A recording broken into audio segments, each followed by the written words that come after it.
la historia criminal de Alemania hay pocos nombres que provoquen tanto rechazo como el de Fritz Haarmann. Entre el final de la Primera Guerra Mundial y el año 1924, este hombre convirtió la ciudad de Hannover en el escenario de una cadena de desapariciones que durante años nadie logró detener. Aprovechó el caos económico, la enorme cantidad de jóvenes que llegaban solos buscando trabajo y, sobre todo, la confianza que le daba colaborar como informante de la policía. Fue condenado por 24 asesinatos, aunque él mismo llegó a insinuar que el número real era mucho mayor. Imagina una estación de tren llena de muchachos cargando una maleta vieja, la ropa sucia del viaje y la esperanza de empezar una nueva vida. Nadie conocía sus nombres. Nadie preguntaba demasiado de dónde venían. En aquellos años, desaparecer era más fácil de lo que hoy podemos imaginar. Entre la multitud caminaba un hombre impecablemente vestido. Saludaba con seguridad. Hablaba como alguien acostumbrado a dar órdenes. Decía conocer policías, conseguir habitaciones, trabajo o comida. A los ojos de cualquier adolescente perdido parecía exactamente la clase de adulto que podía ayudar. Ese hombre era Fritz Haarmann. Durante años hizo exactamente lo mismo. Elegía a jóvenes que no tenían familia cerca, que habían escapado de casa o que simplemente buscaban empleo. Les prometía refugio por una noche, una comida caliente, un lugar seguro donde dormir. Muchos aceptaban. Ninguno volvía. Lo más inquietante es que Haarmann no era un desconocido para las autoridades. Desde hacía tiempo colaboraba como informante de la policía de Hannover. Conocía el ambiente del mercado negro y de la estación. Gracias a esa relación gozaba de una credibilidad que pocos cuestionaban. Incluso llegó a hacerse pasar por agente para acercarse a algunos de sus futuros objetivos. El primer gran error ocurrió años antes de su captura. Un joven llamado Friedel Rothe desapareció después de ser visto con Haarmann. La familia señaló directamente al sospechoso. La policía registró su vivienda, encontraron a otro menor dentro del departamento y lo arrestaron únicamente por delitos sexuales. Nunca revisaron a fondo el lugar. Años más tarde, el propio Haarmann confesaría que, mientras los agentes caminaban por esa habitación, la cabeza de una de sus víctimas permanecía escondida allí mismo. Aquella inspección pudo haber terminado con la pesadilla mucho antes. No ocurrió. Después de aquel fracaso, las desapariciones continuaron, mes tras mes, año tras año. Los vecinos comenzaron a notar cosas extrañas, jóvenes entrando al edificio y jamás saliendo, bultos pesados transportados durante la madrugada, olores difíciles de explicar. Pero la ciudad vivía una época de hambre, desempleo y mercado negro. Había explicaciones para todo. O al menos eso quería creer la gente. Con el paso del tiempo comenzaron a aparecer restos humanos en el río Leine. Primero algunos huesos, después cráneos, luego cientos de fragmentos óseos que el agua devolvía lentamente a la superficie. El hallazgo provocó un enorme operativo policial y dejó claro que no se trataba de un accidente aislado. Aún así, el asesino seguía caminando libre. El final llegó casi por casualidad. Una noche, Haarmann discutió con un adolescente en la estación de tren. Intentó que la policía arrestara al muchacho, acusándolo de viajar con documentos falsos. Sin embargo, el joven declaró que llevaba varios días viviendo con Haarmann y denunció los abusos que había sufrido. Por primera vez, los investigadores decidieron registrar seriamente el apartamento. Lo que encontraron fue imposible de justificar. Las paredes, el piso, la cama, todo estaba impregnado de sangre. También aparecieron pertenencias pertenecientes a varios jóvenes desaparecidos. Haarmann intentó explicar aquellas manchas diciendo que comerciaba ilegalmente con carne, pero la cantidad de evidencia ya era demasiado grande. Durante los interrogatorios comenzó a confesar asesinatos. No todos. Solo aquellos para los que la policía ya tenía pruebas. En distintos momentos aseguró haber matado quizá 30 personas. Luego habló de 40 y finalmente llegó a mencionar una cifra de entre 50 y 70 víctimas. Nunca pudo comprobarse. Oficialmente fue juzgado por 27 casos y declarado culpable de 24 asesinatos. Su método estremeció incluso a los investigadores más experimentados. Las víctimas eran atacadas dentro del departamento, generalmente después de comer o beber. Harman afirmaba que las inmovilizaba y las mataba mordiéndoles violentamente el cuello mientras las asfixiaba. Posteriormente, desmembraba los cuerpos para facilitar su desaparición y arrojaba gran parte de los restos al río. Alrededor del caso surgieron rumores que aún hoy siguen apareciendo en libros y documentales. El más famoso asegura que vendía carne humana haciéndola pasar por carne de cerdo o caballo. La historia se hizo tan popular que terminó formando parte de la leyenda del caso. Sin embargo, nunca pudo demostrarse de manera concluyente. Aunque existían sospechas por su actividad relacionada con el comercio ilegal de carne durante la época, las autoridades jamás obtuvieron pruebas suficientes para confirmarlo como un hecho. El juicio fue seguido por periodistas de toda Europa. Los periódicos lo bautizaron como el carnicero de Hannover y el vampiro de Hannover,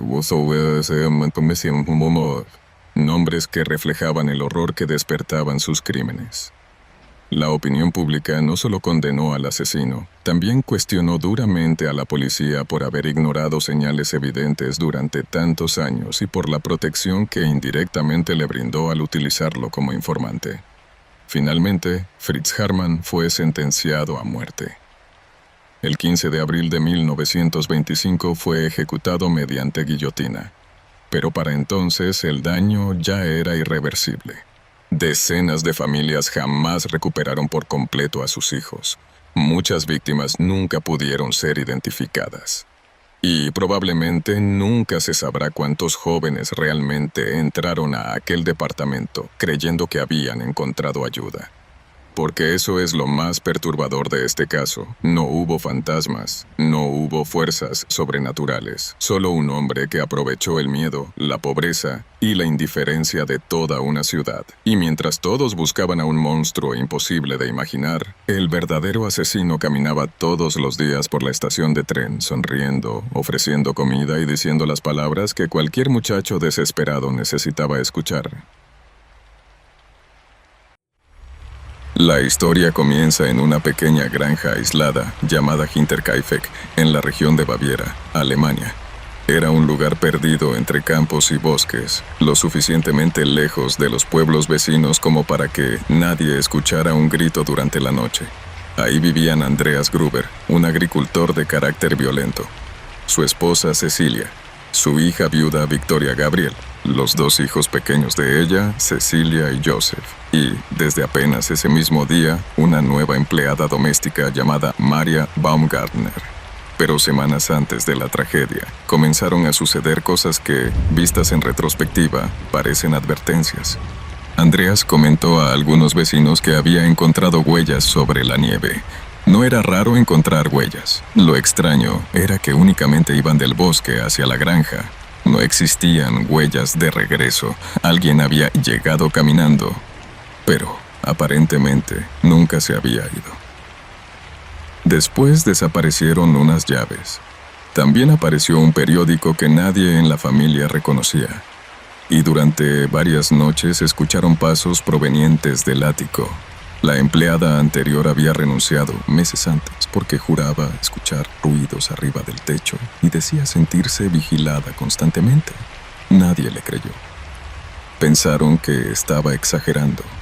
Nunca imaginaron que quizá alguien llevaba tiempo escondiéndose dentro de la propiedad. La tarde del 31 de marzo de 1922 ocurrió la masacre.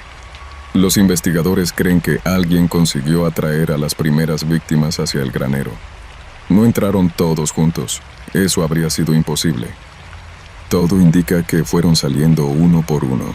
Primero Andreas, después su esposa, más tarde Victoria y finalmente la pequeña Cecilia. Cada uno recibió brutales golpes en la cabeza con una herramienta agrícola similar a un azadón. Murieron prácticamente en el acto. La niña, sin embargo, tardó más. La autopsia reveló que permaneció con vida durante un tiempo después del ataque. Tan desesperada estaba que terminó arrancándose mechones completos de cabello antes de morir. Cuando las 4 víctimas ya estaban inmóviles en el granero, el asesino entró a la casa. Ahí encontró al pequeño Joseph, de apenas 2 años. Lo mató mientras permanecía en su cuna. Después asesinó a Maria Baumgartner, la nueva empleada. Había llegado a trabajar ese mismo día. No alcanzó ni a pasar su primera noche con vida en aquella granja. Hasta ahí ya era un crimen espantoso, pero lo verdaderamente perturbador ocurrió después. El asesino no escapó, se quedó. Durante varios días vivió dentro de la propiedad. Los animales siguieron siendo alimentados. El humo continuó saliendo de la chimenea. Alguien cocinó. Alguien comió. Alguien hizo las labores normales de la granja mientras los cuerpos permanecían tirados donde habían caído. Los vecinos notaron movimiento, pensaron que la familia simplemente estaba ocupada. Nadie sospechó lo peor hasta que la pequeña dejó de asistir a la escuela. El correo comenzó a acumularse y un vendedor que pasó por la granja nunca recibió respuesta. Finalmente, varios vecinos decidieron entrar para averiguar qué estaba pasando. Lo que encontraron fue una escena imposible de olvidar. Los cadáveres estaban acomodados unos sobre otros en el granero. Dentro de la casa descubrieron los cuerpos del niño y de María. La granja entera olía a muerte. Y, aún así, los animales seguían vivos. Era evidente que alguien había permanecido ahí después de la matanza. Lo peor fue la investigación. Hoy, cualquier escena del crimen sería acordonada de inmediato. En 1922 ocurrió exactamente lo contrario. Decenas de curiosos caminaron por toda la propiedad, movieron objetos, entraron y salieron libremente. Incluso algunos prepararon comida dentro de la cocina mientras la policía apenas comenzaba a trabajar. Prácticamente toda la evidencia quedó contaminada. Los sospechosos fueron muchos. Un vecino, un pretendiente rechazado, soldados, asaltantes, familiares. Personas con conflictos económicos. Más de un centenar de nombres aparecieron en la investigación a lo largo de los años. Nunca pudieron demostrar la responsabilidad de ninguno. Con el paso del tiempo surgieron incontables teorías. Algunas aseguraban que el asesino llevaba días escondido en el ático observando a la familia. Otras señalaban problemas familiares, disputas por herencias o venganzas personales. En 2007, un grupo de estudiantes de la policía alemana revisó nuevamente toda la información disponible, utilizando criterios modernos de investigación. Llegaron a señalar un posible responsable. Sin embargo, las autoridades nunca hicieron público el nombre por respeto a los descendientes de esa persona. Oficialmente, el caso continúa sin resolverse. La granja fue demolida poco tiempo después. Hoy ya no existe. Solo queda un terreno vacío, pero la historia sigue provocando la misma pregunta que hace más de 100 años. Si realmente alguien estuvo escondido dentro de aquella propiedad, si alimentó a los animales, si cocinó mientras convivía con 6 cadáveres, ¿cuánto tiempo llevaba observando a esa familia antes de decidir que había llegado el momento de matarlos? Ese detalle, más que cualquier teoría, es lo que convierte a Hinterkaifeck en uno de los casos de homicidio más inquietantes de toda la historia criminal. Hay ciudades que cargan con un crimen. Düsseldorf cargó con un miedo. No era el miedo de escuchar disparos en una calle oscura, tampoco el de una guerra o una epidemia. Era algo mucho peor, la certeza de que el asesino podía estar caminando a tu lado y nadie sería capaz de reconocerlo. Entre finales de la década de los años 20 y principios de los años 30, Alemania vivía una crisis económica devastadora. El desempleo aumentaba, la violencia era cotidiana y la policía estaba rebasada. Fue en ese escenario donde comenzó una de las cacerías humanas más inquietantes de la historia europea. El responsable era Peter Kürten, conocido después como el vampiro de Düsseldorf. Sus ataques, dirigidos contra mujeres, hombres y niños, cambiaron para siempre la forma en que el mundo entendía a los asesinos seriales. Lo más aterrador no era únicamente la brutalidad, era que nadie podía verlo venir. Las primeras agresiones parecían no tener relación. Una mujer aparecía apuñalada cerca de un parque. Semanas después, un trabajador era atacado mientras caminaba de noche. Después desaparecía una niña. No existía un patrón evidente. No había testigos útiles. No había un sospechoso. Los periódicos comenzaron a llenar sus portadas con rumores. Cada edición aumentaba el miedo colectivo. Se hablaba de un hombre enorme. Otros juraban que era un anciano. Algunos aseguraban haber visto a un militar. Otros decían que el responsable debía ser un carnicero por la violencia de las heridas. Todos estaban convencidos. Todos estaban equivocados. Peter Kürten era precisamente el tipo de persona que nadie recordaba haber visto. De baja estatura. Su mejor disfraz era la elegancia. Vestía trajes impecables y modales de caballero. Nadie sospechaba de un hombre tan distinguido. Podía saludar con educación a un vecino y, minutos después, seguir caminando hacia una víctima completamente distinta. No necesitaba esconderse. Con el paso de los meses, los ataques aumentaron. Algunas víctimas sobrevivían apenas unos minutos para describir que el agresor aparecía de la nada, atacaba con una velocidad impresionante y desaparecía antes de que alguien alcanzara a reaccionar. La ciudad empezó a cambiar. Las madres dejaron de permitir que sus hijos jugaran solos. Los comercios cerraban más temprano. Las parejas evitaban caminar por parques o senderos poco iluminados. Hasta los policías patrullaban con una tensión que nunca antes habían sentido. No estaban buscando a un monstruo, estaban buscando a un hombre completamente normal. Eso era lo que más aterraba, porque cualquiera podía ser él. Cada nuevo crimen provocaba otro problema para las autoridades. Las armas cambiaban, los lugares también. Las víctimas no compartían edad ni ocupación. Durante un tiempo, los investigadores incluso pensaron que estaban enfrentando a varios asesinos diferentes. En realidad era uno solo. Un hombre que disfrutaba sembrando confusión tanto como disfrutaba matar. La paranoia alcanzó niveles difíciles de imaginar. Los vecinos comenzaron a denunciarse entre ellos. Un profesor fue señalado únicamente porque caminaba solo por las noches. Un panadero fue interrogado varias veces porque llevaba un cuchillo para trabajar. Un ciclista terminó golpeado por una multitud que creyó reconocerlo como el asesino. La ciudad estaba dejando de confiar en sí misma. El verdadero criminal observaba todo desde la tranquilidad de quien sabe que nadie sospecha de él. Después comenzaron los incendios. Casas y graneros aparecían consumidos por las llamas sin explicación aparente.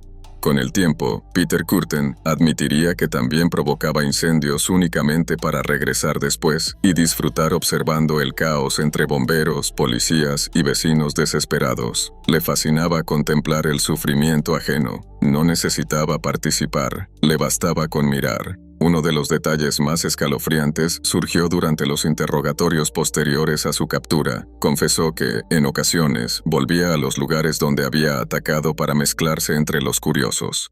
Escuchaba las conversaciones, leía los rostros de las familias. Observaba a los detectives reconstruyendo escenas del crimen que solamente él entendía por completo. Mientras todos intentaban descubrir al asesino, el asesino estaba parado junto a ellos.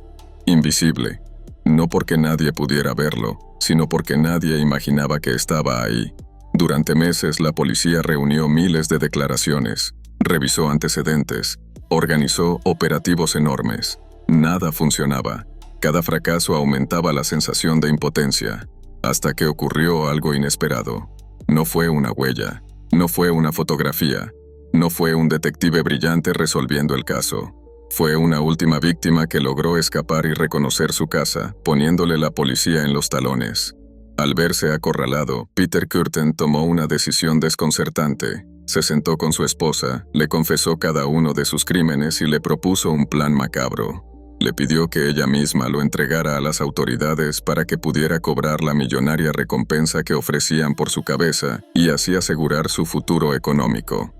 Cuando fue arrestado en la cita que su propia esposa coordinó, muchos oficiales pensaron que existía un error. Esperaban encontrar a un monstruo salvaje. Frente a ellos había un hombre pulcro, sereno y sumamente educado. Nadie podía creer que aquel sujeto de modales aristocráticos hubiera mantenido aterrorizada a toda una ciudad durante años. Pero las confesiones comenzaron, y no terminaban. Reconoció múltiples asesinatos, intentos de homicidio, agresiones sexuales e incendios. Los investigadores quedaron impactados por la frialdad con la que describía los ataques y por el placer que decía experimentar al ver correr la sangre de algunas víctimas, motivo por el que la prensa terminó bautizándolo como el vampiro de Düsseldorf. El juicio atrajo la atención de toda Europa. Las salas permanecían llenas. Periodistas llegaban desde distintos países. Médicos y psiquiatras intentaban entender qué clase de mente podía funcionar de esa manera. Nadie encontró una respuesta definitiva. Peter Kürten fue declarado culpable y ejecutado mediante guillotina en el año de 1931. Su caso marcó un antes y un después en la criminología porque ayudó a consolidar el estudio moderno de los asesinos seriales y demostró que el mayor peligro no siempre tiene el rostro que esperamos. Décadas después, el miedo sigue siendo difícil de explicar. No porque existan historias sobrenaturales, no porque haya fantasmas caminando por Düsseldorf, sino porque el verdadero horror de este caso fue completamente humano. Peter Kürten no se escondía en castillos abandonados, no vivía aislado del mundo, tomaba las mismas calles que todos, saludaba vecinos, conversaba con desconocidos, esperaba el momento indicado y seguía caminando. Quizá esa sea la razón por la que este caso continúa provocando escalofríos casi un siglo después, porque nos obliga a aceptar una idea incómoda. El monstruo más peligroso no siempre tiene una apariencia monstruosa. A veces pasa frente a nosotros, sonríe y desaparece entre la multitud sin que nadie vuelva a recordarlo. Karl Denke, el caníbal de Münsterberg. La puerta de una modesta vivienda en Münsterberg ocultó durante años uno de los secretos más perturbadores. Detrás de la imagen de un hombre amable y religioso, se escondía un asesino cuya verdadera magnitud solo sería descubierta por un golpe del destino. Karl Denke era conocido por sus vecinos como un hombre tranquilo, reservado y servicial. Participaba activamente en todas las actividades de la iglesia. Ayudaba a personas necesitadas y ofrecía alojamiento, comida a viajeros sin recursos. Muchos lo llamaban afectuosamente con el nombre de Papa Denke. Estaban convencidos de que era un hombre incapaz de hacer daño. Había nacido el 11 de febrero de 1860, en una familia campesina. Creció en Silesia, entonces parte del Reino de Prusia. Su infancia fue poco llamativa y la información disponible sobre aquellos años es limitada. Con el paso del tiempo trabajó como jardinero, intentó dedicarse a la agricultura y terminó viviendo en la pequeña idílica ciudad de Münsterberg. Allí sobrevivía fabricando y vendiendo distintos productos. Los habitantes del pueblo lo veían como un vecino más. Era discreto y hablaba poco. Rara vez despertaba sospechas. En tiempos difíciles, cuando la pobreza empujaba a miles de personas a recorrer los caminos en busca de trabajo, Denke abría la puerta de su casa a desconocidos que parecían no tener a nadie más. Aquellos viajeros, jornaleros y personas sin hogar compartían algo. Una característica común. Muchos no tenían familia cercana ni alguien que denunciara rápidamente su desaparición. Ese detalle clave lo ayudaría. Convertiría a las víctimas en objetivos especialmente vulnerables y permitiría que los crímenes permanecieran ocultos durante casi 2 décadas. Según los registros hallados posteriormente, los asesinatos conocidos comenzaron en el año 1903. Nadie pudo determinar el número exacto. Los investigadores nunca pudieron saber la cifra de víctimas. La evidencia permitió confirmar al menos 30 homicidios en todo ese tiempo. Mientras tanto, otras estimaciones elevan la cifra hasta más de 40 personas. El método era silencioso y brutal. Denke invitaba a sus víctimas. Les permitía entrar en su vivienda con la promesa de comida, descanso o algún trabajo. Una vez que la confianza estaba establecida, las atacaba. Lo hacía por sorpresa utilizando herramientas contundentes. Después desmembraba cuidadosamente los cuerpos. Las investigaciones revelaron el horror. Posteriormente revelaron un escenario difícil de imaginar. Restos humanos aparecieron distribuidos por toda la vivienda de forma escalofriante. También fueron encontrados huesos, carne conservada y objetos elaborados con piel humana. La escena dejó incluso a los médicos forenses impactados. Los policías de la época quedaron profundamente impresionados. Durante años circularon rumores de que Denke vendía carne humana en el mercado. La hacía pasar por carne de cerdo. Aunque la existencia de productos cárnicos y restos humanos quedó documentada durante la investigación oficial. Varios detalles sobre su comercialización nunca pudieron demostrarse completamente, por lo que siguen siendo objeto de debate entre historiadores. Lo que sí quedó confirmado fue su extraordinaria meticulosidad. Denke llevaba anotaciones donde registraba datos relacionados con sus víctimas. Aquellos documentos permitieron reconstruir parte de la secuencia de los asesinatos y mostraron un patrón que se había extendido por largo tiempo. El 20 de diciembre de 1924 ocurrió el error que terminaría con su largo periodo de impunidad. Un trabajador itinerante, llamado Vincenzo Olivier, llegó hasta la vivienda de Denke buscando ayuda. El asesino intentó atacarlo, pero el golpe no resultó mortal en ese instante. Herido en la cabeza, Olivier consiguió escapar corriendo hacia el exterior mientras pedía auxilio desesperadamente. Los vecinos escucharon los gritos. Alertaron rápidamente a las autoridades. Por primera vez, una víctima sobrevivía para señalar directamente al respetado vecino que creían inofensivo. La policía detuvo a Karl Denke ese mismo día. Aún nadie imaginaba la magnitud del horror que permanecía oculto dentro de la vivienda familiar. Para los investigadores parecía tratarse de una agresión aislada. Todo cambiaría en cuestión de horas, al comprender que el registro revelaría todo. Su casa mostraría toda la verdad, por lo que Denke tomó una decisión definitiva. El 22 de diciembre de 1924 ocurrió. Apareció ahorcado en su celda apenas 2 días después de haber sido arrestado. Nunca llegó a ser juzgado ni explicó sus verdaderas motivaciones. Cuando los agentes ingresaron finalmente a la vivienda, encontraron pruebas que confirmaban que no estaban frente a un crimen común y corriente. La cantidad de restos humanos y de evidencias acumuladas indicaba que la actividad homicida llevaba desarrollándose durante muchos años en el lugar. Los especialistas también hallaron cientos de huesos y dientes humanos, además de herramientas utilizadas para cortar y procesar los cuerpos hallados. Cada descubrimiento reforzaba la sospecha de que el verdadero número de víctimas quizá nunca pudiera establecerse con absoluta certeza por el tiempo. La investigación dejó numerosas preguntas sin respuesta. Nunca pudo establecerse con claridad qué impulsaba a Denke a matar de esa forma tan cruel. Tampoco fue posible confirmar todos los nombres de las personas desaparecidas que podrían haber pasado por aquella vivienda. Su silencio definitivo convirtió el caso en uno de los mayores enigmas criminales de la época.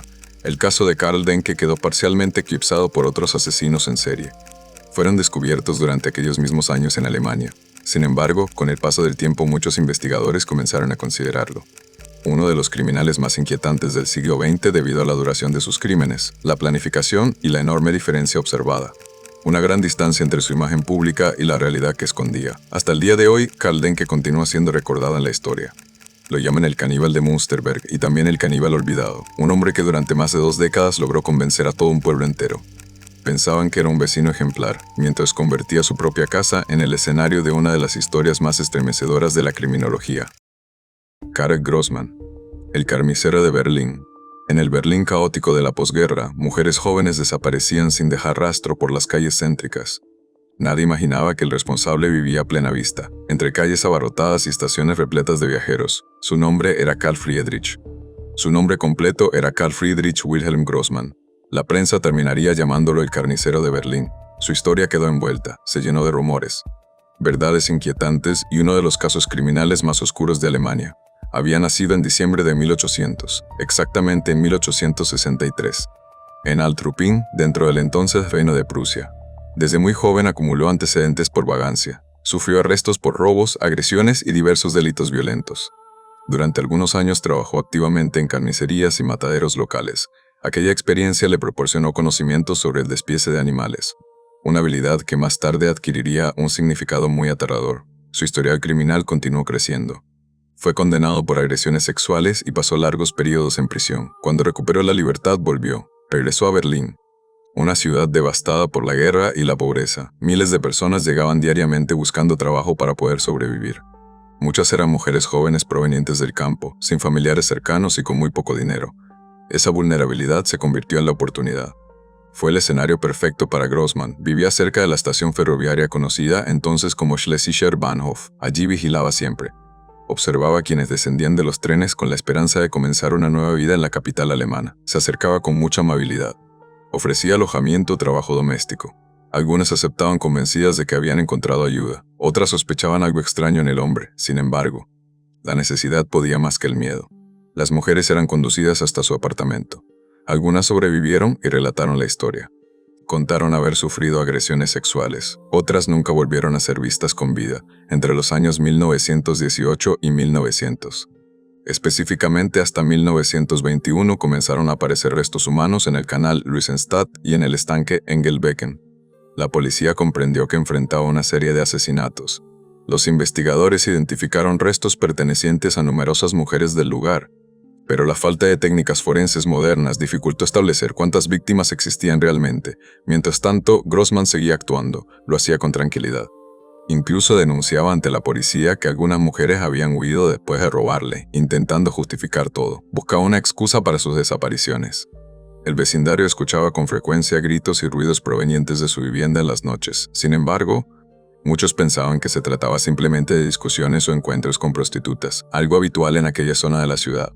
Todo cambió en agosto de 1921. Los gritos procedentes de su apartamento fueron demasiado intensos para ser ignorados por todos. Los vecinos llamaron a la policía. Cuando los agentes derribaron la puerta, encontraron una escena espeluznante. Grossman estaba junto al cuerpo. Se encontraba al lado de una mujer recientemente asesinada y comenzaba a desmembrarlo. La evidencia era irrefutable para las autoridades. Su arresto desencadenó una investigación mucho mayor. Los detectives relacionaron el crimen con los restos hallados durante los años anteriores. Comenzaron a reconstruir un patrón que llevaba demasiado tiempo oculto. Durante los interrogatorios admitió algunos asesinatos ante los oficiales, pero nunca reconoció la totalidad de los crímenes que se le atribuían. La cifra exacta de víctimas continúa siendo desconocida hasta la actualidad. Las estimaciones más prudentes hablan de más de 20 homicidios. Otras investigaciones consideran posible que el número real superara la cifra. Creen que superaba ampliamente esa cantidad, incluso acercándose al centenar de desaparecidas. Con el avance del caso surgió un rumor terrible, un rumor estremecedor. Algunos periódicos afirmaron que Grossman vendía carne humana mezclada con otros productos cárnicos en el mercado negro. Aquella versión se difundió rápidamente y alimentó el horror colectivo. Sin embargo, los historiadores modernos y las investigaciones actuales consideran que nunca pudo demostrarse con pruebas sólidas y que probablemente fue una exageración de la prensa sensacionalista de la época. Mientras el proceso judicial avanzaba, la expectativa pública crecía cada día. Berlín quería conocer toda la verdad detrás del temible hombre. Deseaban saber qué había detrás de quien convirtió la desesperación de tantas mujeres en su oportunidad para matar, pero esa verdad jamás llegó. No se conoció por completo. Antes de que concluyera el juicio, Karl Grossman utilizó tiras de su ropa de cama para ahorcarse en su propia celda. Ocurrió durante julio de 1922. Su muerte dejó innumerables preguntas sin respuesta. Nunca explicó sus oscuras motivaciones. Nunca identificó a todas sus víctimas y jamás permitió reconstruir completamente el alcance de sus crímenes, más de un siglo después del suceso. El carnicero de Berlín continúa siendo uno de los asesinos en serie más enigmáticos de Alemania, un hombre cuya historia quedó atrapada ahí. Permaneció entre los hechos comprobados y los mitos que nacieron alrededor de uno de los casos más perturbadores de todo el siglo XX. Ludwig Tesno, el asesino de Barn, de 1898 a 1901. A finales del siglo XIX ocurrió algo. Una serie de asesinatos infantiles sacudió con fuerza el norte de Alemania. Durante años, el culpable logró escapar por una razón increíble. Una razón que hoy parece imposible de creer. Su nombre era Ludwig Tesno. Trabajaba como carpintero itinerante y llevaba una vida común. Nadie imaginaba que terminaría ocupando un lugar en la historia de la criminología mundial. Había nacido el 15 de febrero de aquel año. Exactamente en 1872, en Prusia. Quienes lo conocían lo describían como un hombre reservado y de carácter extraño. Tenía escasas relaciones sociales. La mañana del 9 de septiembre de 1898, 2 niñas de 7 años salieron. Dejaron sus casas para asistir a la escuela cerca de Lechingen, al norte de Osnabrück. Las pequeñas nunca llegaron a su destino final. Cuando comenzó la búsqueda, familiares y vecinos recorrieron los bosques cercanos durante horas. Al caer la noche encontraron una escena. Era una escena que superaba cualquier pesadilla imaginable. Los cuerpos de las 2 niñas habían sido brutalmente mutilados y desmembrados. La violencia del crimen dejó perplejos incluso a los investigadores más experimentados de la época. Varios testigos recordaron algo. Afirmaron haber visto a Ludwig Tesno caminando cerca del bosque aquella misma mañana. Su ropa estaba cubierta de manchas oscuras. Parecían manchas de sangre. La policía lo arrestó rápidamente. Además de los testimonios, apareció un botón en la escena del crimen. El botón coincidía con los de su chaqueta. Precisamente la única prenda que tenía un botón faltante. Tesno negó cualquier participación. Aseguró que las manchas no eran sangre, sino tintura para madera utilizada en su trabajo como carpintero. En ese momento nadie era capaz de demostrar lo contrario.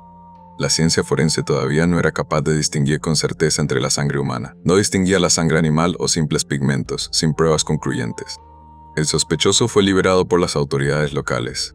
Después de recuperar la libertad, Tesno abandonó la región y se instaló en Baave, en la isla de Rügen. Parecía que el doble homicidio. El caso quedaría para siempre sin resolver. Durante casi 3 años no volvió a estar bajo sospecha. Sin embargo, el horror regresó pronto. Volvió con una violencia aún mayor durante el verano de 1901. El 1 de julio, 2 hermanos pequeños desaparecieron. Se perdieron mientras jugaban cerca de Gören, un balneario ubicado en la isla de Rügen. Sus familias iniciaron una búsqueda desesperada. A la mañana siguiente aparecieron los cuerpos. Habían sido asesinados y mutilados de una forma prácticamente idéntica a las niñas de antes, aquellas encontradas años atrás en Lechingen. Una comerciante declaró haber visto a los niños conversando con Ludwig Tesno pocas horas. Ocurrió poco antes de desaparecer. La policía volvió a dirigir toda su atención hacia él. Durante el registro de su vivienda hallaron ropa recién lavada y botas con manchas sospechosas. Otra vez, Tesno repitió exactamente la misma explicación ante los agentes. Dijo que era solo tintura para madera, pero esta vez existía una diferencia fundamental. Meses antes, el bacteriólogo Paul Uhlenhuth, el científico, había desarrollado un método capaz de identificar si una mancha provenía de sangre humana o animal de forma muy efectiva. Las prendas fueron enviadas al laboratorio. El resultado cambió para siempre la historia de las investigaciones criminales en el mundo. Las manchas contenían sangre humana y también sangre de oveja. Aquella prueba científica desmontó por completo la coartada anterior, esa que había funcionado años atrás. Por primera vez, un análisis científico permitía demostrar con certeza el origen de las manchas, aquellas halladas sobre la ropa de un sospechoso. Los investigadores también descubrieron que poco antes de los asesinatos ocurrió algo. Varias ovejas habían aparecido mutiladas. Un agricultor identificó a Tesno como el hombre que había visto huyendo del lugar de los hechos. Al relacionar ambos casos, las autoridades comprendieron que el mismo hombre probablemente había cometido los 4 asesinatos seguidos, crímenes separados por casi 3 años. El juicio comenzó en Greifswald durante la primavera de 1902. La fiscalía actuó. Presentó la innovadora prueba científica junto con los testimonios y las demás evidencias reunidas. La defensa sostuvo una teoría. Afirmaron que Tesno sufría graves trastornos mentales. Varios psiquiatras discutieron intensamente sobre su estado psicológico real. Convirtieron el proceso en un debate entre medicina y derecho. Finalmente fue declarado culpable de los asesinatos y condenado a muerte. Su apelación fue rechazada algunos años después. Durante mucho tiempo se creyó que Ludwig Tesno había sido ejecutado mediante guillotina. Se pensaba que ocurrió en 1904. Sin embargo, investigaciones históricas posteriores localizaron registros importantes. Documentos que indican que fue trasladado a una institución psiquiátrica, donde permaneció hasta su muerte en 1939. Esa es la versión actualmente mejor respaldada por la documentación disponible. El caso de Ludwig Tesno trascendió mucho más allá, fue más allá de sus crímenes. Marcó uno de los primeros grandes triunfos de la ciencia forense moderna y demostró que la evidencia sirve. La ciencia podía revelar una verdad que los asesinos ya no podían ocultar con simples palabras. Elisabeth Wiese, la hacedora de ángeles. La hacedora de ángeles de St. Pauli. En los callejones de San Pauli, el barrio portuario más famoso de Hamburgo, una mujer ofrecía algo. Ofrecía una esperanza que muchas madres desesperadas creían imposible encontrar. Prometía un hogar seguro para bebés no deseados. Nadie imaginaba cuál era el verdadero destino de esos niños. Su nombre era Elisabeth Wiese. La historia la recordaría con ese apodo. La llamaron la hacedora de ángeles de San Pauli, un nombre que escondía una de las series de asesinatos infantiles más estremecedoras. Sucedió en la Alemania imperial. Había nacido el 1 de julio de 1853 en la localidad de Wilshausen. Durante su juventud trabajó como partera, una profesión respetada que le permitió ganarse la confianza de numerosas familias del lugar. Con el tiempo fue condenada por practicar abortos ilegales. Perdió el derecho a ejercer su oficio y los problemas económicos comenzaron. La crisis comenzó a dominar su vida. Aquella caída marcó el inicio de un camino cada vez más oscuro. Las tensiones también llegaron a casa, llegaron a su hogar, según los registros judiciales.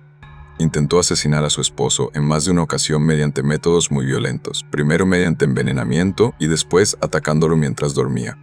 Ambos intentos fracasaron y terminó en prisión por sus actos. Cuando recuperó la libertad, encontró una nueva forma de obtener dinero.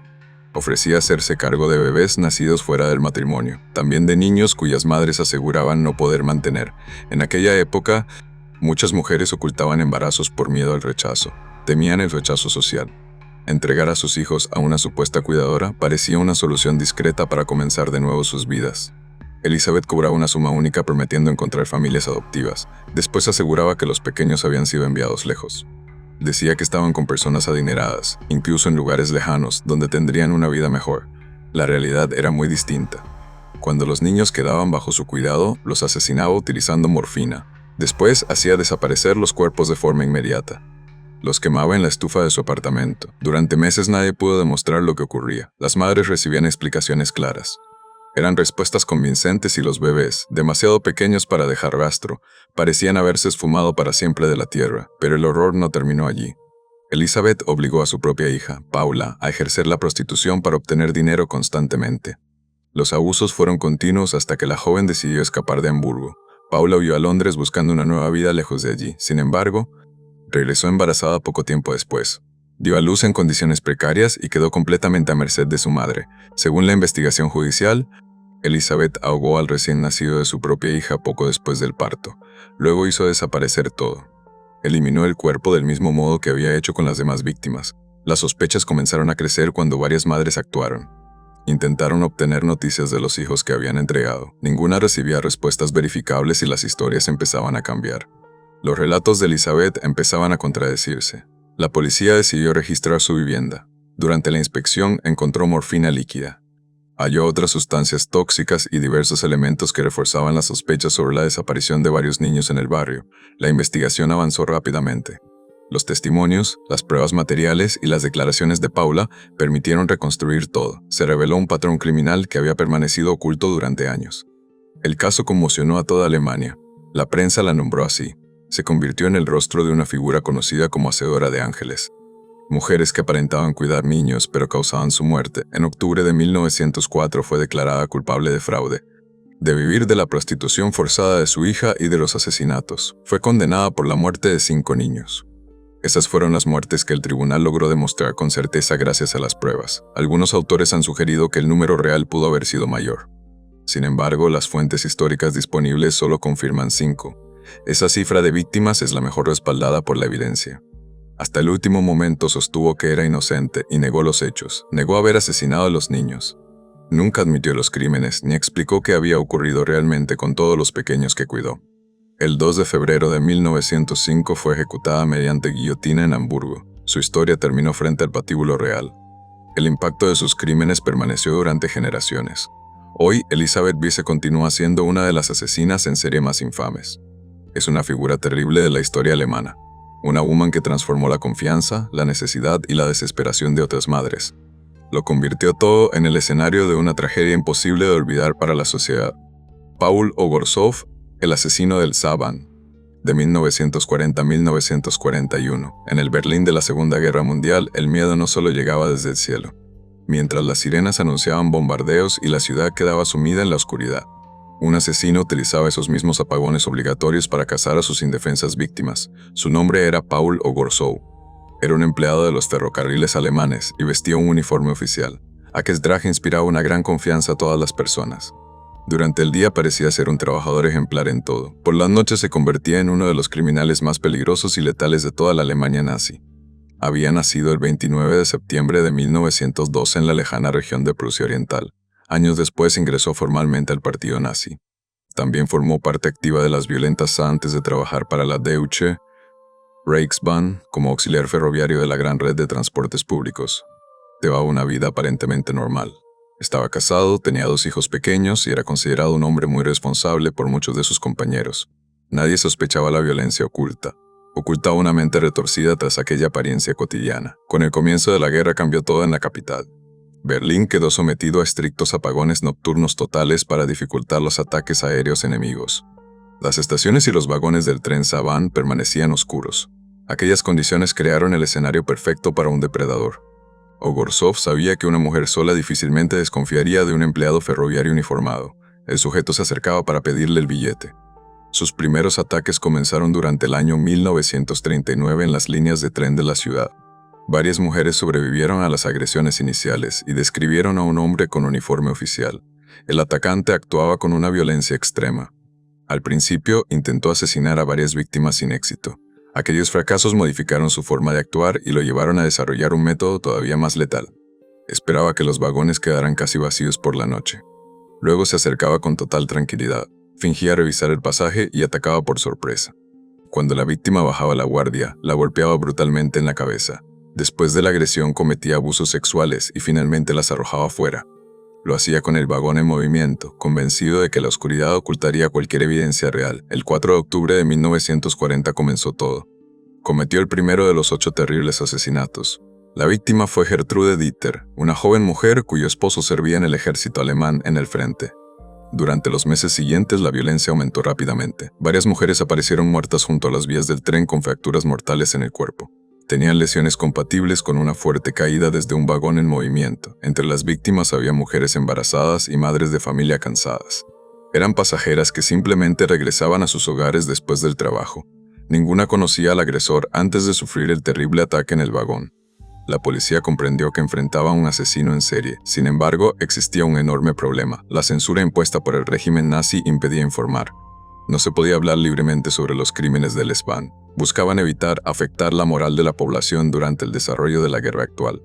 Las autoridades no podían advertir públicamente a las mujeres que evitaran viajar solas por la noche en esos oscuros trenes de la red ferroviaria estatal. Reconocer que un asesino actuaba con total libertad habría representado un duro golpe para la imagen del régimen. Los investigadores entrevistaron a empleados. Interrogaron a miles de trabajadores ferroviarios en todas las estaciones de Berlín. Aumentaron la vigilancia en la red del Samband para intentar detenerlo. Aún así, el asesino seguía encontrando oportunidades. 2 mujeres que sobrevivieron coincidiendo en un detalle decisivo para avanzar con la investigación. Ambas aseguraban que el atacante llevaba uniforme ferroviario. Aquella valiosa información redujo considerablemente el número de sospechosos activos. Mientras tanto, Ogorsov continuaba trabajando con absoluta normalidad. Saludaba siempre a sus compañeros, cumplía sus tareas diarias y regresaba a casa. Iba junto a su familia tranquila como si nada hubiera ocurrido. El avance decisivo llegó gracias a uno de sus propios compañeros de la empresa de ferrocarriles. El trabajador informó a la policía que Ogorsov abandonaba con frecuencia su puesto asignado. Se dirigía hacia una colonia de huertos cercana a las vías. Los investigadores inspeccionaron la ropa de trabajo. Descubrieron numerosas manchas de sangre en sus uniformes. La evidencia comenzó a encajar muy pronto. Coincidía con los testimonios de las supervivientes y con el patrón de los asesinatos del ferrocarril. El 12 de julio de 1941 fue detenido. Fue arrestado por la policía criminal del régimen. Durante los interrogatorios terminó confesando los crímenes y reveló detalles que solo él conocía. Intentó justificar sus actos culpando al alcohol, a un supuesto trastorno mental o a un médico judío que había tratado incorrectamente su salud. Afirmó que curó mal una enfermedad venérea, argumento que fue rechazado totalmente. El Tribunal Especial lo declaró culpable de 8 asesinatos consumados. También lo condenó por 6 peligrosos intentos de asesinato y por decenas de agresiones sexuales cometidas entre aquellos oscuros años de terror. La sentencia fue inmediata. El régimen nazi aplicó la pena de muerte utilizando la legislación vigente durante la guerra para castigar a los criminales. Castigaban a quienes aprovechaban los apagones con fines delictivos. Paul Ogorsov fue ejecutado mediante guillotina en la prisión de Plötzensee en julio. Ocurrió en 1941. Tenía apenas 28 años de edad al momento de su muerte. Su historia demuestra el peligro de la impunidad. Incluso bajo uno de los sistemas policiales más represivos, se pueden ocultar crímenes si un asesino esconde sus actos en la oscuridad de la censura. Adolf Seefeld, el hombre de arena. En los bosques del norte de Alemania comenzaron a aparecer niños tendidos sobre la hierba de forma misteriosa. Sus rostros transmitían una extraña serenidad a quienes los veían. Parecía que simplemente se habían quedado dormidos y nunca volvieron a despertar jamás. Ninguno presentaba heridas importantes. No había señales claras de lucha ni evidencias claras del crimen que explicaran una muerte tan repentina en el bosque. Aquella ausencia de respuestas desconcertó durante muchos años a los oficiales. La policía alemana buscaba pistas claras sobre el responsable de los hechos. El culpable era Adolf Gustav Seefeld, un relojero ambulante conocido por muchos niños como el tío Tic Tac. También pasaría a la historia con un apodo peor. Lo llamaron el hombre de arena. Había nacido el 6 de marzo de 1870 en Potsdam, donde aprendió los oficios de cerrajero y relojero. Estas profesiones lo obligaban a recorrer pueblos enteros. Viajaba constantemente por las ciudades del norte de Alemania con su caja de herramientas. Su vida ya estaba marcada por delitos. Tenía antecedentes criminales mucho antes de los asesinatos. A los 25 años fue encarcelado por abusos. Fue condenado por abusar sexualmente de un menor y posteriormente pasó largas temporadas recluido entre prisiones y hospitales psiquiátricos del país. A pesar de eso, conseguía la libertad, volvía a recorrer caminos con sus cosas y utilizaba su apariencia inofensiva para engañar a los niños pequeños. Muchos lo recordaban como un hombre amable que reparaba relojes antiguos y conversaba con facilidad. Su oficio le permitía llegar a pequeños pueblos rurales. Llegaba a sitios donde nadie conocía realmente su terrible pasado. Entre los años 1923 y 1935 comenzó todo. Comenzaron a repetirse casos de desapariciones de niños en distintas regiones del norte alemán. Casi todas las víctimas eran iguales en características. Las víctimas eran niños pequeños, muchos vestidos con tradicionales trajes de marinero, una prenda popular. Sus cuerpos aparecían en bosques de pinos. Se encontraban en zonas apartadas. Lo más desconcertante era su postura. Parecía que dormían plácidamente. Los médicos apenas encontraban lesiones visibles. No había marcas claras en las autopsias. Durante mucho tiempo resultó imposible establecer con certeza cómo habían muerto aquellos infantes en el bosque. Cada nuevo hallazgo aumentaba la confusión. Algunas muertes fueron atribuidas inicialmente al frío extremo de la región o a causas naturales del cuerpo. Se pensó eso porque la evidencia disponible no permitía demostrar un homicidio real. Mientras tanto, Seefeld seguía viajando con absoluta libertad. En cada nuevo destino encontraba niños desprotegidos. Hallaba posibles víctimas sin despertar sospechas entre los adultos que lo rodeaban siempre en el camino. La investigación permaneció estancada durante bastantes años. Los casos estaban repartidos por el país en distintas jurisdicciones policiales. Los detectives tardaron en comprender que estaban relacionados. El avance llegó cuando varios testigos recordaron haber visto a algunos niños con un hombre. El sujeto llevaba un sombrero muy llamativo poco antes de desaparecer. La descripción coincidía con Adolf Seefeld. Poco después, un policía lo observó. Lo vio rodeado de varios niños en la calle y decidió detenerlo para interrogarlo. Durante las sesiones reconoció haber estado con varias víctimas en el pasado. Admitió que había llevado a algunos niños hasta los bosques, pero negó rotundamente haberlos matado. Los investigadores reunieron numerosos indicios claros. Lo vinculaban con al menos 12 muertes infantiles. Aunque nunca existió una confesión de homicidio, el conjunto de pruebas resultó suficiente para el caso. Sirvió para llevarlo a juicio.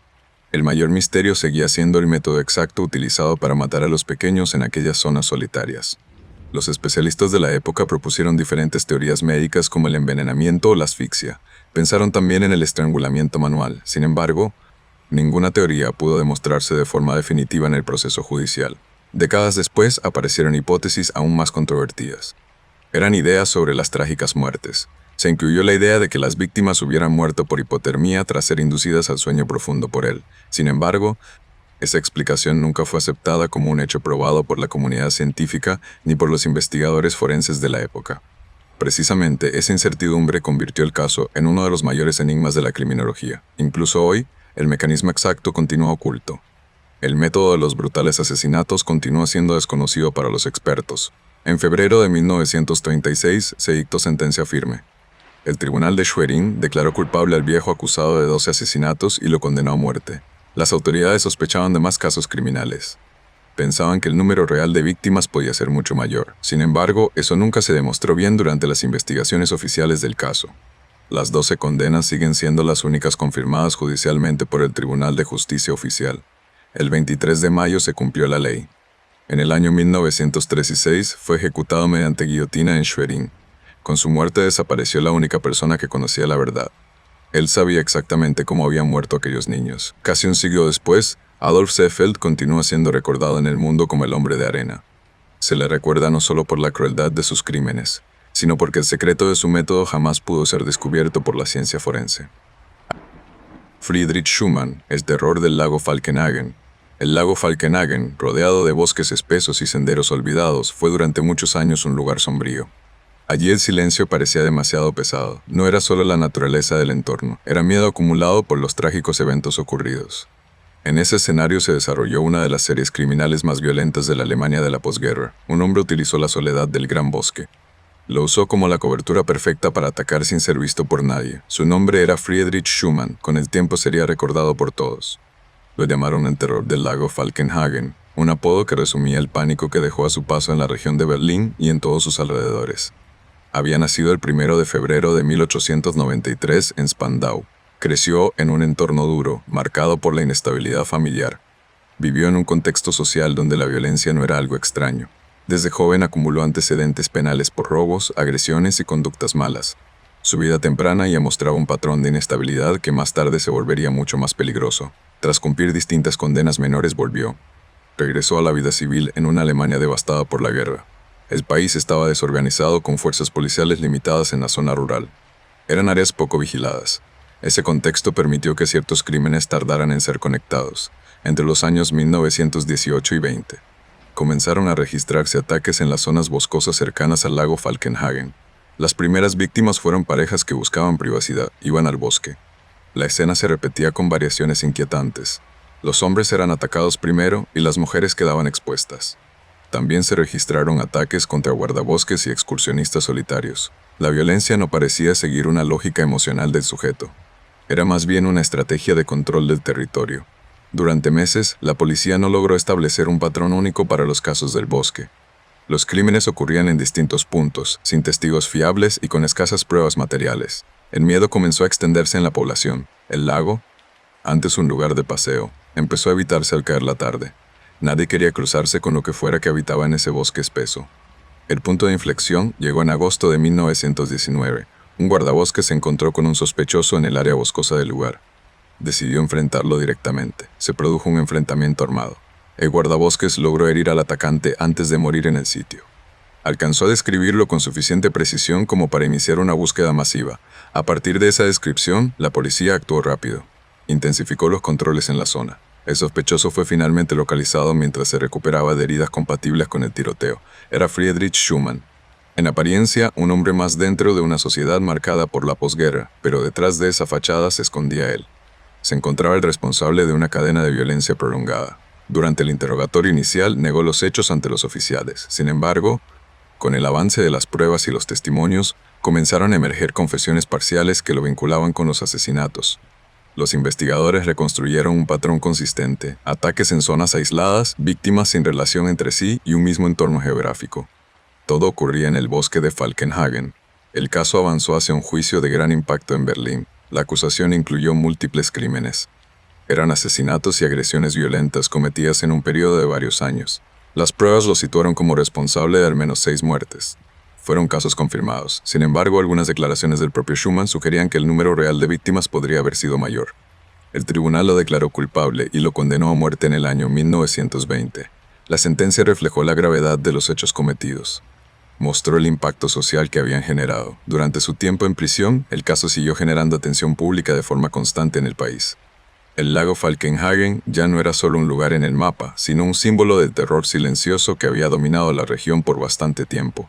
Finalmente, en agosto de 1921, Friedrich Schumann fue ejecutado en la prisión de Plötzensee, terminando así el largo juicio. Con su muerte terminó el proceso, pero no las preguntas sobre el alcance real de sus crímenes. Hoy, su historia permanece ligada al lago alpino. Es un recordatorio de cómo un entorno aislado, la posguerra y la ausencia de control pueden convertirse en el escenario perfecto para el horror. Anna Margareta Zwanziger, la viuda negra de Baviera. En la Baviera de principios del siglo XIX, una serie de muertes comenzó a ocurrir. Eran casos inexplicables que se extendían dentro de hogares humildes, donde la confianza era la única defensa que tenían las familias del lugar. En ese contexto apareció el nombre de Anna Margareta Zwanziger, una mujer que pasaba desapercibida, pero que escondía una intención letal. Ocultaba su maldad detrás de su aparente normalidad diaria. Era conocida como viuda, trabajadora doméstica y cuidadora ocasional de personas. Esos roles le permitían moverse entre casas ajenas sin levantar sospechas inmediatas en la comunidad. Nació en una época muy difícil para todos. Era un tiempo donde la supervivencia dependía del trabajo diario, y la precariedad obligaba a muchas mujeres a alquilar habitaciones baratas. Debían compartir techo con desconocidos. Zwanziger aprovechó precisamente esa vulnerabilidad, instalándose como inquilina o sirvienta en casas. Iba a hogares donde la necesidad económica abría puertas sin demasiadas preguntas. Con el tiempo, comenzaron a aparecer enfermedades raras. Eran dolencias repentinas en las casas donde residía, síntomas que los médicos de la época no lograban explicar con claridad suficiente. Las víctimas presentaban debilidad extrema, vómitos y un deterioro rápido que llevaba a la muerte en cuestión de días, sin signos de violencia. No había marcas físicas evidentes. La repetición de estos casos dentro de su entorno más cercano despertó sospechas en la comunidad local, aunque en un inicio fueron atribuidos a condiciones sanitarias pobres y mala alimentación. Sin embargo, la coincidencia de su presencia ayudó. Estar en cada uno de los episodios mortales empezó a construir un patrón inquietante que ya no podía ser ignorado por las autoridades. La investigación posterior reveló que Zwanziger utilizaba sustancias tóxicas, especialmente compuestos de arsénico, un veneno muy común. Era un elemento accesible en aquella época y difícil de detectar en el cuerpo. El acceso a este tipo de sustancias era relativamente fácil, común en entornos domésticos, lo que complicaba aún más la identificación de un envenenamiento deliberado. Las víctimas eran allegados, Eran principalmente personas con las que convivía directamente, incluyendo inquilinos y miembros de los hogares donde trabajaba como empleada. El motivo nunca quedó completamente claro, aunque los registros judiciales sugieren una mezcla de control, beneficio económico y maldad pura. Mostraban una conducta progresivamente más peligrosa. A medida que los fallecimientos aumentaban, algunos familiares comenzaron a desconfiar. Sintieron dudas por la rapidez con la que Zwanziger se beneficiaba de las muertes ocurridas a su alrededor. En varios casos pasó lo mismo. Tras la muerte de sus víctimas, ella intentaba quedarse con pertenencias o dinero, lo que reforzó la sospecha de un patrón intencional. Era un acto repetido. La acumulación de evidencias llevó finalmente a una investigación formal en la que se analizaron todos los síntomas. Las autoridades comenzaron a reconstruir los últimos días de las personas fallecidas, descubriendo coincidencias en comidas y bebidas. Eran alimentos y cuidados proporcionados por Zwanziger. El avance de la investigación permitió establecer que el veneno había sido dado así. Fue administrado de forma progresiva, evitando sospechas inmediatas y simulando enfermedades naturales comunes en la población de la época. El caso generó alarma en la sociedad bávara, donde la idea de una asesina doméstica que actuaba dentro de los hogares rompía la seguridad. Durante el interrogatorio, Zwanziger mantuvo inicialmente una actitud negadora, aunque la evidencia acumulada redujo su margen de defensa. No pudo defenderse ante el tribunal. Las pruebas toxicológicas de la época, aunque limitadas, fueron suficientes para confirmar el veneno. Se detectaron sustancias venenosas en varios de los casos analizados. El juicio se convirtió en un acontecimiento público que reflejaba miedo. La gente temía a los venenos y la dificultad de detectar crímenes cometidos dentro del ámbito doméstico. Finalmente fue declarada culpable. La condenaron por múltiples asesinatos y tentativas de asesinato, según los registros judiciales conservados en los archivos históricos. La sentencia incluyó la pena capital, aplicada en un contexto donde los envenenamientos eran considerados delitos graves en el sistema penal. Su ejecución se llevó a cabo en 1811, cerrando un caso que ya había generado una profunda inquietud en la región durante años. La figura de Zwanziger quedó marcada como una de las primeras mujeres documentadas en Alemania en utilizar sistemáticamente el veneno letal. Lo usó como herramienta de asesinato. Con el paso del tiempo, su historia fue reinterpretada como un ejemplo temprano de criminalidad oculta. Sucedió bajo roles sociales aparentemente inofensivos. El caso también impulsó cambios en la percepción de los venenos en entornos comunes. Contribuyó a un mayor control y vigilancia de sustancias peligrosas. Hoy, Anna Margareta Zwanziger es recordada como la Viuda Negra. Es la Viuda Negra de Baviera, una figura que transformó la confianza doméstica en un escenario de peligro silencioso y letal para todos. Karl Hopf, el envenenador de Frankfurt. En el Frankfurt de finales del siglo XIX, una serie de muertes inexplicables comenzó a generar sospechas. Ocurrió dentro de hogares respetables. En ese contexto apareció el nombre de Karl Hopf, un hombre de apariencia respetable que trabajaba como abogado, gozaba de cierta posición social. A simple vista, su vida parecía estable. Pero en su entorno más cercano comenzaron a acumularse tragedias familiares. Eran hechos difíciles de ignorar. Karl Hopf había construido una imagen de éxito profesional, lo que le permitía moverse sin despertar sospechas. Se movía en círculos sociales altos. Sin embargo, con el paso del tiempo, varias personas de su círculo íntimo comenzaron a enfermar de forma grave. Murieron bajo circunstancias poco claras. Las sospechas iniciales apuntaban a enfermedades naturales, aunque la repetición llamó la atención de las autoridades locales. En varios de estos episodios se mencionó la posible presencia de sustancias tóxicas en el lugar. Se encontraron compuestos de arsénico en el entorno doméstico. El arsénico era en aquella época un veneno muy difícil de detectar en el cuerpo. Esto lo convertía en una herramienta frecuente en casos de envenenamiento. Las víctimas incluyeron esposas y miembros cercanos de su familia. Este hecho incrementó la gravedad de las sospechas en su contra, a medida que las muertes se repetían. La investigación se centró en Karl Hopf. Lo señalaron como el principal sospechoso. Los registros judiciales de la época describen un patrón consistente de enfermedades repentinas. Eran dolencias seguidas de fallecimientos rápidos. La policía inició una investigación formal que incluyó exhumaciones de los cuerpos enterrados. Hicieron análisis de restos para detectar rastros de veneno en los cuerpos. Los resultados reforzaron la hipótesis de un envenenamiento. Fue algo sistemático dentro del entorno familiar más cercano del acusado. Durante el proceso, se discutió también su estado mental. Algunos especialistas consideraron la posibilidad de una alteración psicológica grave. El caso generó una gran atención pública en Frankfurt. La idea de un envenenador dentro de una familia respetable causó impacto social. La evidencia acumulada llevó a su detención definitiva. Ocurrió su posterior procesamiento por múltiples muertes a lo largo de varios años. Sin embargo, el caso no siguió un curso convencional. Su estado de salud mental fue objeto de debate constante. Finalmente, Karl Hopf fue internado en una institución psiquiátrica del país. Fue considerado no apto para un juicio penal tradicional. Los registros históricos indican que permaneció bajo custodia médica hasta su muerte. Falleció a finales del siglo XIX en dicho establecimiento. Las autoridades nunca pudieron establecer con total certeza la cifra exacta. No sabían el número de víctimas, aunque se le atribuyen varios hechos. El caso dejó una profunda huella en la criminología alemana. Afectó el estudio de los envenenamientos domésticos. Con el tiempo, Karl Hopf pasó a ser recordado como el envenenador de Frankfurt. Es una figura envuelta entre hechos reales y zonas grises. Su historia sigue siendo analizada como un ejemplo temprano de este tipo de crimen. Muestra cómo el veneno pudo ser utilizado dentro del entorno familiar sin detección. El caso reflejó las limitaciones de la medicina forense. En esa época no se contaba con herramientas precisas para detectar toxinas. Aunque muchos detalles permanecen en disputa, su figura continúa. La figura de Karl Hopf continúa asociada a una serie de muertes que estremecieron a Frankfurt por completo en aquellos años pasados.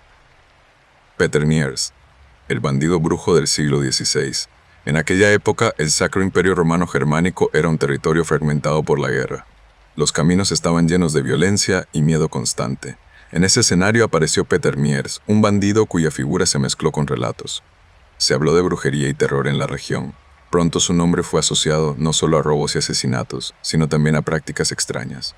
Eran rituales de magia oscura que alimentaban el miedo en aldeas enteras. Las crónicas de la época no coinciden sobre su origen exacto. Lo sitúan en el suroeste del imperio, en un contexto de pobreza. Se cree que formó parte de bandas itinerantes de criminales peligrosos. Ellos sobrevivían atacando viajeros, saqueando pueblos y ocultándose en bosques densos. Su método era bastante brutal y sistemático. Actuaba con pequeños grupos de hombres, elegía víctimas aisladas y desaparecía antes de que las autoridades locales reaccionaran. Los relatos posteriores lo describen practicando actos de canibalismo y rituales, aunque estas afirmaciones provienen de crónicas viejas. No siempre eran fuentes verificables. El miedo creció rápidamente y su nombre comenzó a circular como una seria advertencia en caminos. Se hablaba de él en rutas comerciales y aldeas cercanas a las zonas afectadas. Durante años, varias autoridades intentaron capturarlo. Su conocimiento del terreno y su movilidad constante dificultaban cualquier persecución. Finalmente, en la década de 1580, fue capturado tras una serie de denuncias y operaciones organizadas por fuerzas locales. Durante los interrogatorios confesó todo. Se le atribuyeron confesiones de múltiples asesinatos, aunque los registros históricos difieren en la cifra exacta de fallecidos. Es importante considerar que muchas confesiones de la época se obtenían bajo tortura, lo que hace incierta la veracidad de los detalles, además de los crímenes comunes. Fue acusado de brujería, una imputación habitual en los procesos criminales del siglo XVI en Europa. Estas acusaciones reforzaban la imagen de un criminal casi sobrenatural, lo que contribuyó a su fama como bandido brujo en la tradición. Se volvió un mito popular. El juicio se convirtió en un espectáculo público, donde se mezclaban testimonios, superstición y leyes. Mostraba la creciente necesidad de ejemplaridad judicial. Fue condenado a muerte tras ser declarado culpable de numerosos asesinatos. Cometió otros delitos graves registrados por las autoridades locales. Su ejecución se llevó a cabo mediante métodos muy violentos. Eran castigos habituales en la época para crímenes considerados particularmente atroces. Con su muerte, la figura se transformó. Peter Niers se convirtió en una leyenda alimentada por relatos orales y crónicas sensacionalistas posteriores en toda la región. Con el paso del siglo, su historia quedó envuelta entre hechos verificables y elementos mitificados difíciles de separar con certeza. No hay total claridad histórica. Los historiadores modernos consideran su caso un ejemplo temprano de cómo el crimen y el folclore se unieron en una sola narrativa popular. Hoy, su nombre sigue asociado al terror de los caminos en una Europa donde el miedo convivía. La ley, la superstición y el pánico constante marcaban la vida diaria de los habitantes de aquellos antiguos territorios imperiales. Bruno Lütke, el chivo expiatorio del Tercer Reich. En la Alemania de los años 30, el crimen se convirtió en herramienta política. En ese contexto nació uno de los casos más controvertidos de la criminología europea. El nombre de Bruno Lütke fue presentado por la policía. Fue expuesto por las fuerzas del Tercer Reich como el de un asesino múltiple responsable de decenas de muertes en la región. Su historia comienza en Köpenick, un barrio obrero de Berlín, donde creció en condiciones de pobreza extrema y desarrollo limitado. Así lo indicaban los registros médicos de la época. Lütke trabajaba realizando tareas simples y mal remuneradas en su día a día. Su vida estaba marcada por la marginalidad, la dependencia familiar y la incapacidad de integrarse plenamente en la sociedad actual. Durante años fue considerado una figura inofensiva dentro de su entorno. Sin embargo, su destino cambiaría de forma drástica pronto. Ocurrió cuando la policía lo vinculó a una serie de asesinatos sin resolver. El contexto era la Alemania nazi y sus presiones. La presión por demostrar eficacia policial llevó a la criminalización acelerada de sospechosos sin garantías procesales adecuadas. En 1943, Lüdke fue detenido tras ser relacionado con la muerte de varias mujeres en zonas boscosas. Aparecieron en caminos rurales.